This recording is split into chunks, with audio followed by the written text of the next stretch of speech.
Cash Express o Cash Interest Express, ito ang honest opinion ko. Based sa experience. Nagtry ako ng iba-iba na online loan apps, isa doon ang Mukasa. Sa loob ng Mukasa, meron doon mga other online apps na pwede ka humiram at automatically approved ka na. Convenient? Yes. Fast, reliable, and easy disbursement. Kaya nagtry ako sa Cash Express. Nakakatakot lang yung interest na pinapakita nila, kaya doon ko agad na-try.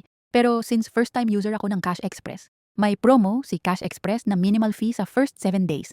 0% interest din at higit sa lahat, biu mo matatanggap ang loan amount. Kapag nag-installment ka, doon ka talo. Patawarin na lang talaga tayo sa bigat ng saloobin sa interest tapos yung mga customer service or electronic doctor pa na tinawag. Hay. Pero ayun nga, ang maganda kay Cash Express at one time. USA sa first time user. Meron ka na 0% interest sa first 7 days and minimal fee for the use. Mabigat? Yes, pero kung kailangan, tiisin na lang at magdasal. Kung empleyado ka, go ka dyan. Check mo ang dates at ipatama mo yung 7 days within the sweldo week. Pagitnaan mo para sure do ka kulitin. Pero so far, sinaman makulit ang agents nila unlike sa ibang OLA. Sa experience ko to compare. Sa iba kasi kakaloan mo palang tawagan ka na to remind sa next payment. Anyway, back to Cash Express. Maganda siya gamitin na one-time use.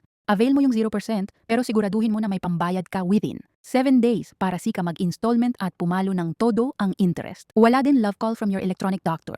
Not bad, di ba?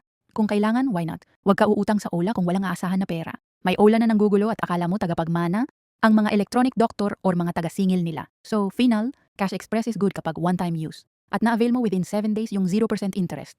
Yung susunod, wag na. Malaki ang interest. Opinion lang naman. Pero kung kailangan mo talaga, why not? Buo naman yung utang, yun lang halos kalahati o higit pa ang tubo. Pag-isipan mo din Salamat sa pakikinig.